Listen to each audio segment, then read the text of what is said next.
While AirAsia is known as the low-cost Asian super brand, some may recall that the airline also had long-haul services to Europe from its Kuala Lumpur hub to both London and Paris.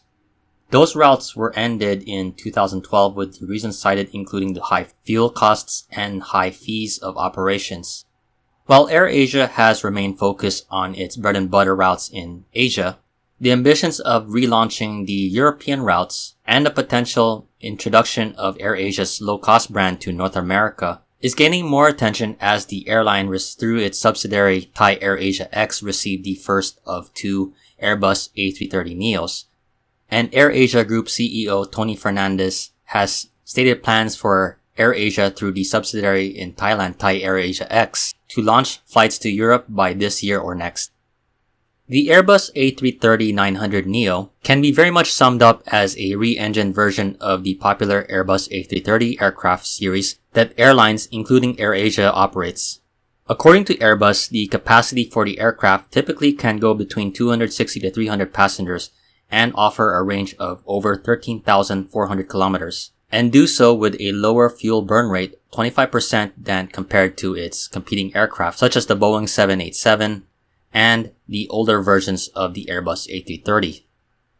Among the airlines that this aircraft has been of interest to has been the Asian low-cost carriers. AirAsia has placed the biggest order for the aircraft with up to 100 on order, followed by Indonesia's Lion Air with 8 that will be acquired by lease, and Cebu Pacific with a recent order of 16 that was announced at the Paris Air Show earlier this summer.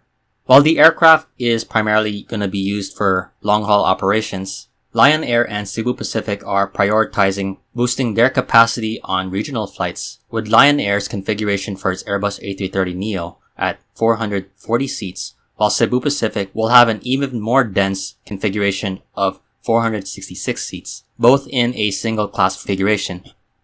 AirAsia's A330neo cabins will have a dual-class configuration with 377 seats in configuration, including lie-flat bed seats in a premium cabin, which is expected to be mostly used on its regional routes on the long-haul AirAsia X brand, which operates flights using Airbus A330s to Japan, Korea, China, and Australia.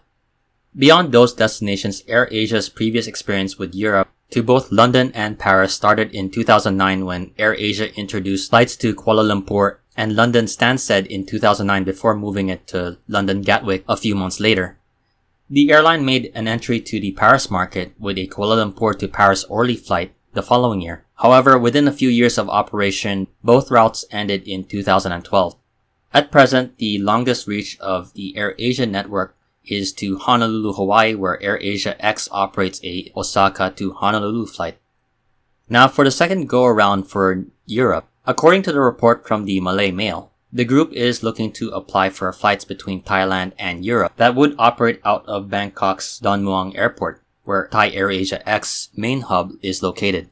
Along with opening up flights from Bangkok to Europe, the airline is also reconsidering the return of the Kuala Lumpur to London flights, with the hopes that the new Airbus A330neos would make the route more economically viable. The new aircraft opens up the possibility of AirAsia making its entry into North America, where because of the added capacity, the A330neo won't be able to make the non-stop flight between Kuala Lumpur or Bangkok to the US West Coast. The likely jumping board for any AirAsia flight to North America will involve using one of 4 destinations that AirAsia X or Thai AirAsia X operates flights to in Japan, specifically Tokyo, Osaka, or Nagoya. While AirAsia X brands operates flights to both Tokyo's Haneda and Narita, Haneda has the issue of having limited flight slots, so any attempt to the US West Coast from Tokyo would likely go from Narita Airport. While lower fares draw the attention of travelers and could open up a new market, budget long-haul travel has its own problems in terms of the business side for airlines, as discussed in a previous video that will be linked in the description below. In short, factors such as more connecting and better premium options on full-service carriers put the added pressure on budget airlines to fill up the seats on those long-haul flights. This can be seen on the various connecting options between Bangkok or Kuala Lumpur to Europe, and the presence of American and Japanese-based full-service carriers operating flights between North America and Japan. And it could get even more tougher as Japan Airlines is making its own response to the growing presence of AirAsia with its own low-cost brand Zip Air. Could the Airbus A330neo be the key for AirAsia to make its long-haul ambitions a reality? If so, what markets and routes would AirAsia be best serving with the new aircraft? Thank you for watching this video. This has been another edition of Flights in Asia, highlighting the news and updates from the aviation and travel scene in the Asia Pacific. If you like this video, please like, comment, and subscribe. Once again, thank you for watching and have a great day.